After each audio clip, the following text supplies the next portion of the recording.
Hey guys, Age here. Continuing on with the Lantern Rite quest line.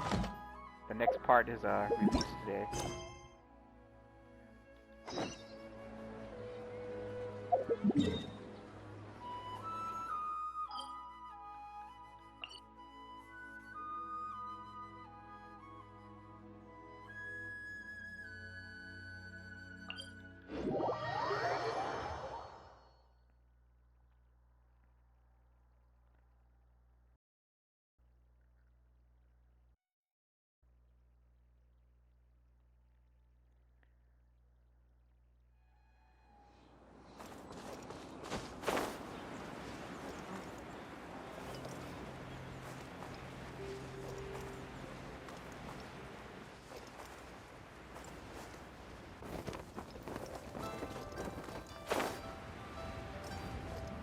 Yeah.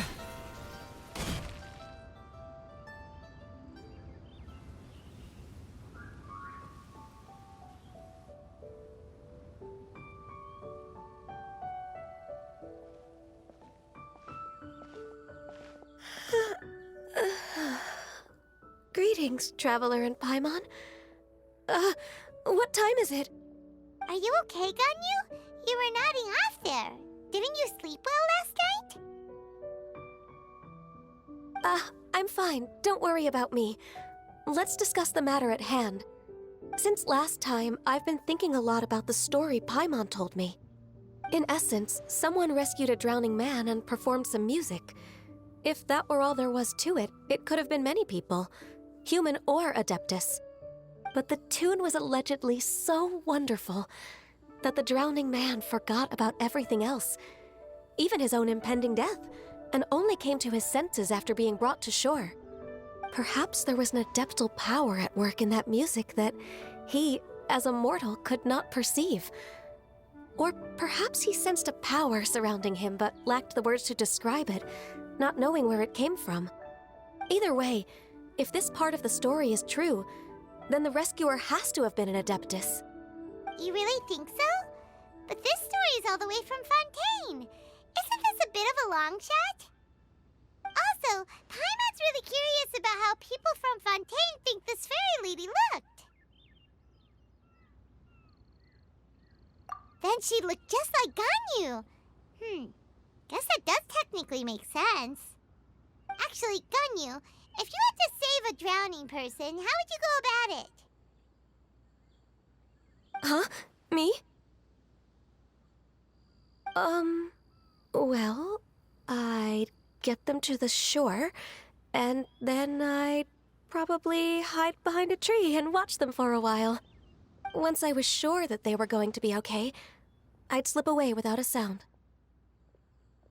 Got it. So basically, Ganyu's the type of person who doesn't like taking credit for her good deeds. No, it's not like that. I'm just not very good at explaining things. And I also find it really awkward accepting other people's gratitude. Well, what if this Adeptus in the story had a similar attitude? That would explain why she just left without saying a word. She was probably thinking something like, one was merely passing by and saw fit to address this egregious disruption to one's graceful zithering at once. You may keep your thanks to yourself. Oh, good lord. That was actually a very good impression of Cloud Retainer, Paimon. As far as I'm aware, Cloud Retainer isn't the most musically gifted. Still, we can't completely rule her out just yet. If we set off now, we could head to Mount Outsung and ask her about it. You'll be able to confirm either way if it's her, and I can, I've been in Lea Harbor for so long now that I'm just not as familiar with the Adepti anymore. If there's anything we want to know about them, she's the best person to ask.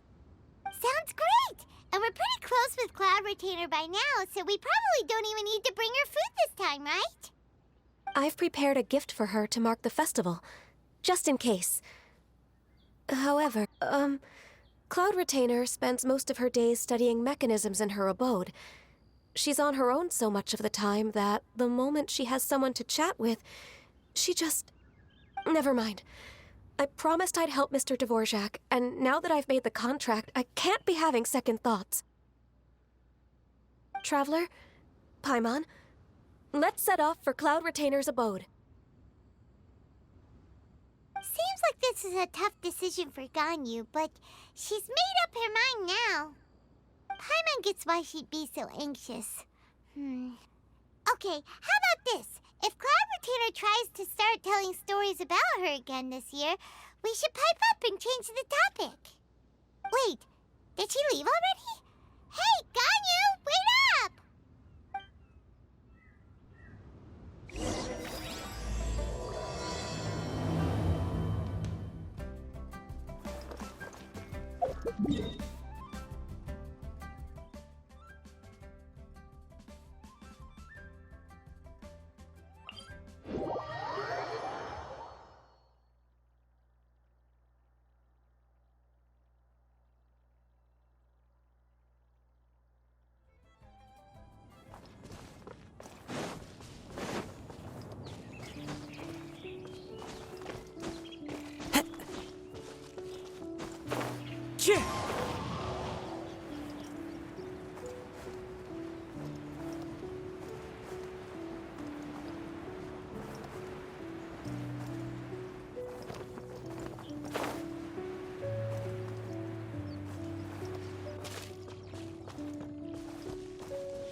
Paimon's so tired from trying to keep up. Don't either of you need to take any breaks? I can't believe it. Cloud Retainer is not here. Huh? Did we miss her? She doesn't like to travel, so in the past, it's always been the other Adepti who come to visit her during the festivals. True. Now that I think about it, Cloud Retainer would be quite capable of taking care of anything on her own. There's no need to worry about her. Since she's not here, I guess the next step is to check all the other Adepti abodes, one by one. Uh-oh. Will it involve a lot more traveling?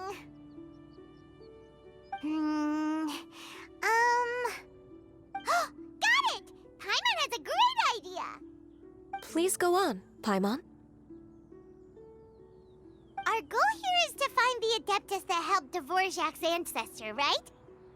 We can't hear any music right now, but if she's really as nice as the story suggests, she'd definitely come to help anyone who was drowning, right?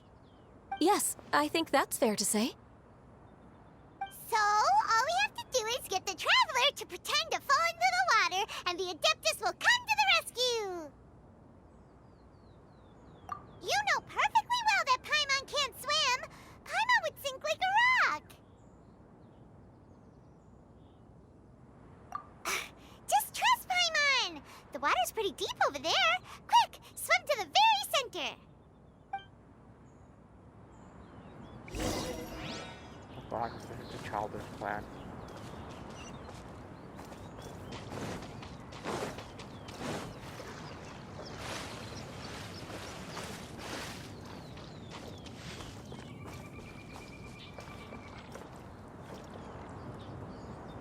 Well, that's why I get the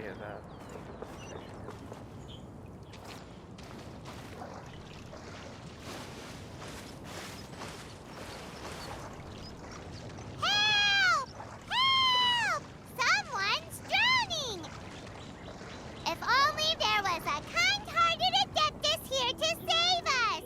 Oh no! Whatever will a Paimon do?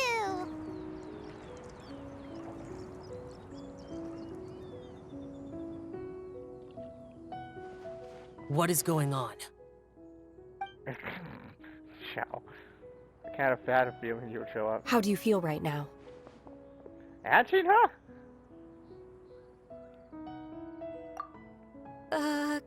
Shenhe! And the Conqueror of Demons. Why don't you say something? Please don't make Paimon explain it. Okay, fine. Paimon will explain. We're looking for an Adeptus who's good at being a lifeguard and playing music.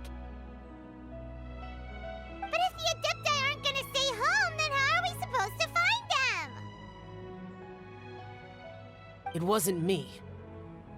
Yeah, so this Adeptus is most likely a woman. And I am not an Adeptus, as you both already know, Traveler and Paimon. Okay, so this is Paimon's fault. No way Paimon would have suggested this idea if she'd known how awkward this was gonna be. Glad you're okay. As far as I know, the one you seek is no Yaksha. And one last thing. Your actions here caused others a great deal of worry.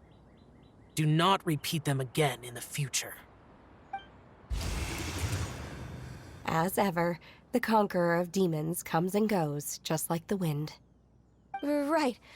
I didn't dare to say a word just now. How's your training going, Shenhe? Have you made any plans for Lantern Rite?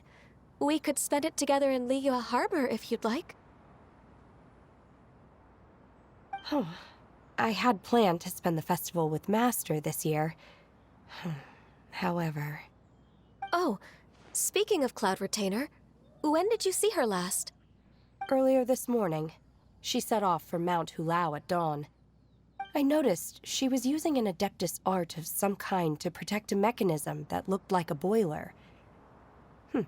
Maybe it was a gift for Mountain Shaper.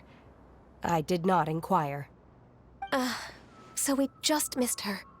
Please excuse me for a moment. I think I'll leave the gift in her abode. Sure. Thank you. It sounds like Ganyu and Shenhe have gotten a lot closer recently. Yes. During the summer and winter, I continued to train with Master. In the other months of the year, I have been learning to adapt to human life in Liyue Harbor. Ganyu arranged accommodations for me in the city, and also recommended several work positions for me. But when I try to blend in by referring to her as Miss Ganyu or Lady Ganyu, like the others, she says I mustn't address her like that.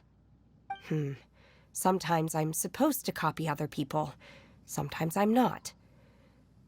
It's a little difficult to keep track of everything.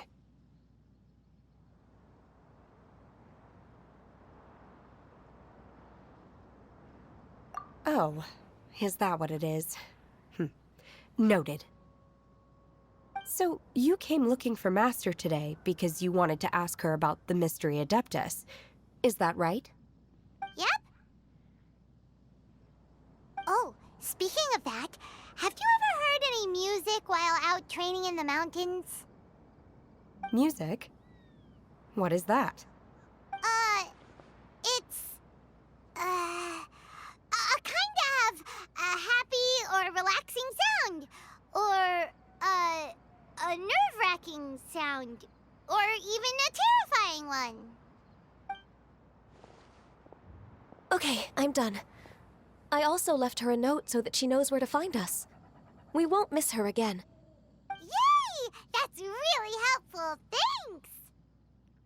We were just talking about this thing called music, and based on Paimon's description, I do believe I hear it every day. Please follow me. Oh, really? Great, let's go!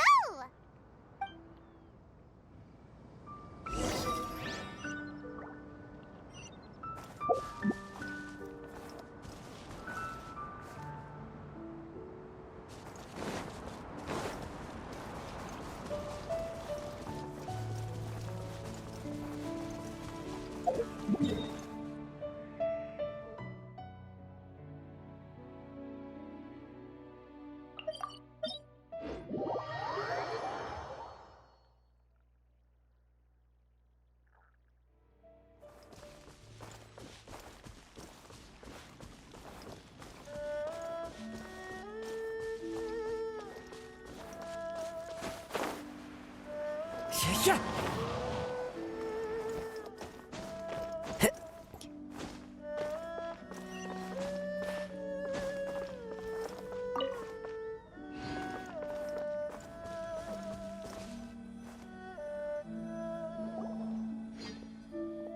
This is the place. I enjoy training here to the sound of music.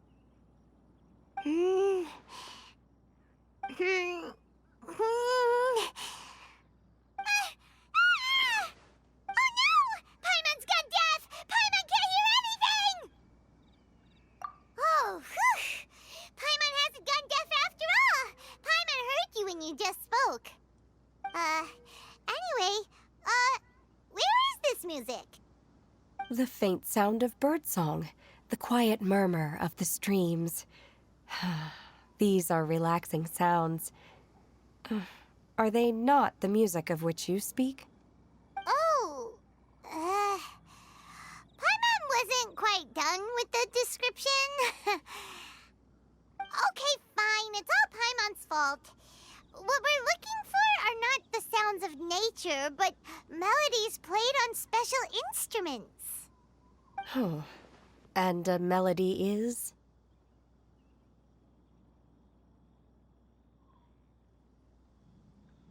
Huh?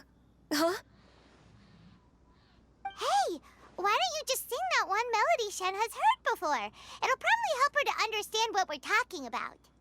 Oh god, they're gonna do the Lamine thing again.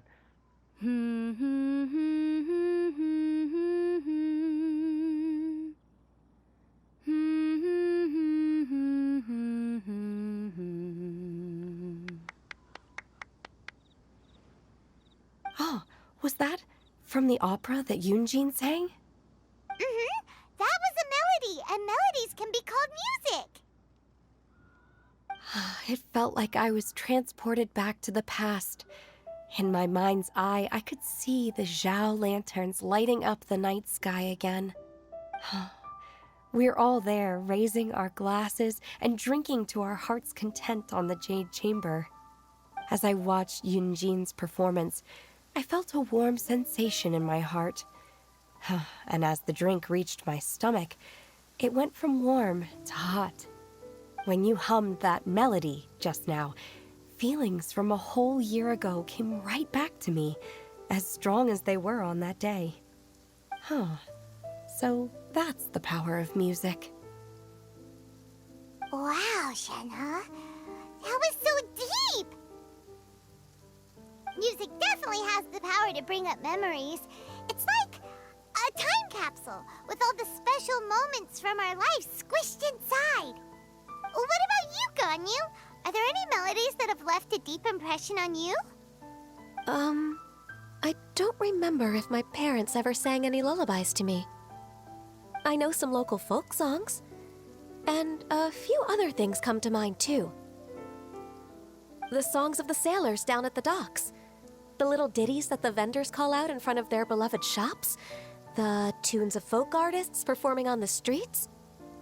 Yes, that's right. In the past, whenever I heard the sound of those tunes, I always felt that they were worlds apart from me. Nenny and Liyue probably view me as a non-human.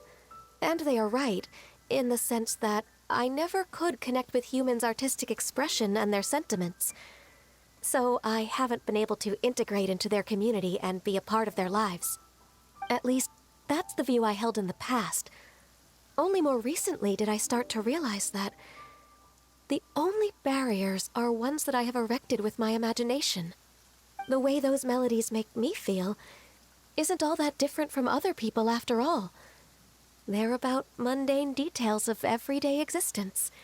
Life's ups and downs, joys and sorrows. Even though we come from different backgrounds and have different stories to tell, when it comes down to the most common things that we see and experience around us each day in the city, in that sense, we're all the same. You go, Ganyu! You're really making progress. You have loads of friends in Liyue Harbor when you think about it. Like,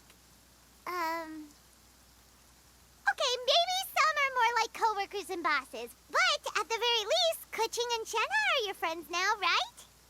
Yes, I am. Technically speaking, we should refer to each other by the conventional forms of address used among fellow disciples. But now that I know what constitutes a friendship, I do believe we are more friends than co-disciples. Thank you, everyone.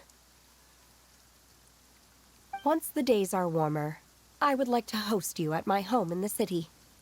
Please invite Keqing as well. I've planted many types of flowers. I'm sure some of them will be to your taste. You are too kind. I couldn't possibly. Nonsense. You are my friend. I have cultivated and cared for the flowers just as you taught me. Once you've seen them for yourself, I am sure you can advise me how to do an even better job next time. I will save some for decoration. We can feast on the rest. Then, thank you in advance. Wait, what is that saying again? If you insist? Do people say that? I'm not completely sure either. It doesn't matter, okay? You got the point across. No need to split hairs. Paimon's more concerned about your idea of a girls' night out. Eating flowers? Really? Does this have anything to do with you both being the disciples of that illuminated bird? Who dares refer to one not by one's Adeptus title, but merely as that illuminated bird? Master. Our greetings, Cloud Retainer. Ah! There it is! The illuminated bird has landed! Double humph. Now she has the gall to use it rather than she, even after being chastised once already? Barely a moment has passed since we last met, and yet your impertinence has reached new heights. Very well. If you refuse to learn your lesson, one shall scold you no further. One has received your message from Ganyu. On the matter of the Adeptus you seek, one suspects to know their identity. Well, shall one lead the way?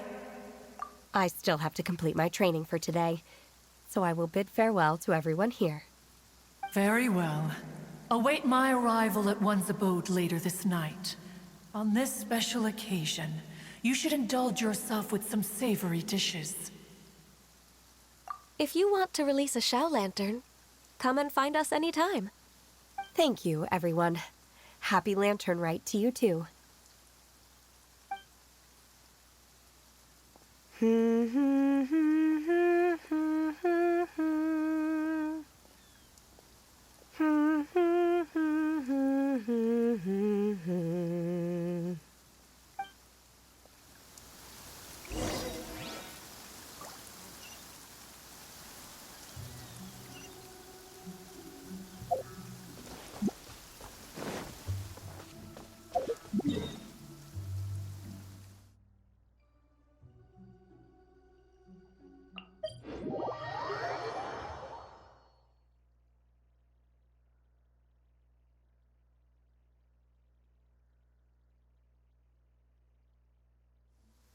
Taking a stroll in the middle of a downpour certainly rouses the spirit. But it's best to dry your clothes as soon as possible after the rain stops.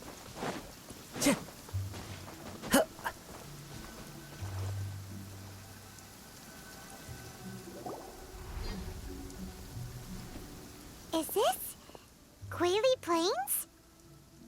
Cloud Retainer, why did you bring us here? Ganyu is of course familiar with the name Guizhong, but have you ever heard of her? Guizhong is another name of Agentis, the god of dust. She was extroverted in nature and adored social gatherings and inventions alike. Long ago, this region was yet a prosperous assembly. Guizhong often invited her friends to visit her home, reserving for us seats around the largest stone table. Seagazer would always bring out his latest treasure and place it upon the table. He could be quite the braggart. Though usually a mild-mannered fellow, when it came to those collectibles he was so fond of, he always loved to show them off. Paimon remembers that name. So that's what Seagazer was like. He was an old friend and a former rival. One has many memories of him. Once he had brought out the treasure, it would predictably become the center of attention. Neither Guizhong nor one was content to let him just steal the spotlight. So we would then also present our proudest mechanical creations. As Adepti, we were each gifted in our own ways, and naturally proud of our accomplishments in our respective fields of expertise.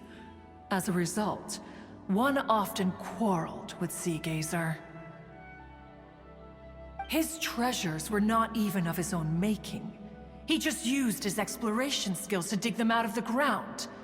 How, pray tell, could he compare to me, when every single one of one's accomplishments were crafted by one's own hand?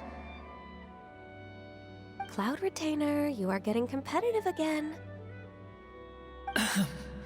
One digresses. Regardless, every time an argument occurred, Guizhong would come over to watch us during our mutual lambastics.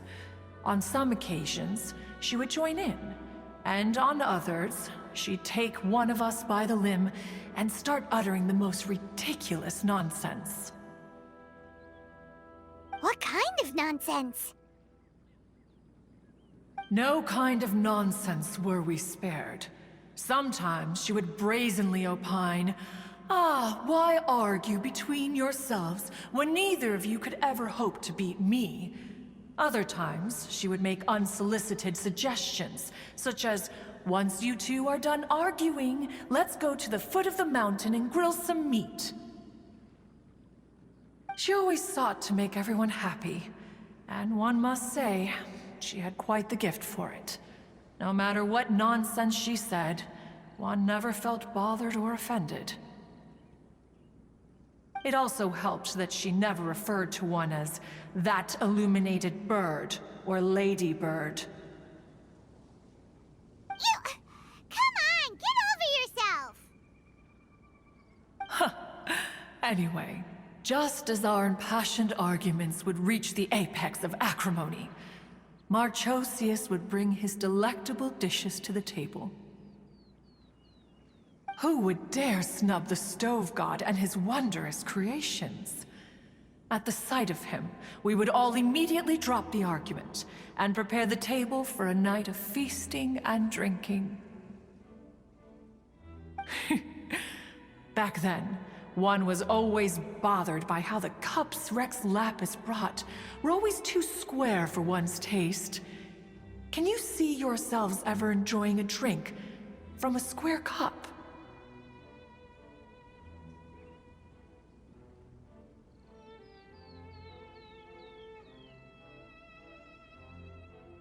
Precisely. So, as you can see, even one as great as Rex Lapis was not immune to making the occasional blunder. Even one could never find fault with Marchosius's cooking. As we ate, Guizhong would continue to find topics for conversation, filling the table man, with this is really humor drawn and out. laughter. Each of those old fossils had their character flaws and points of obstinacy. So why was it that whenever we dined together, we always had a marvelous time? We would drink together from a spot high in the mountains, until the moon set and the sun rose, and only then would the banquet finally come to an end. Streetwood Rambler would often remain to admire the flowers with Guizhong, before returning to her own abode. The glaze lilies were far more abundant back then. Entire fields of them would appear to the eye as a veritable sea of flowers.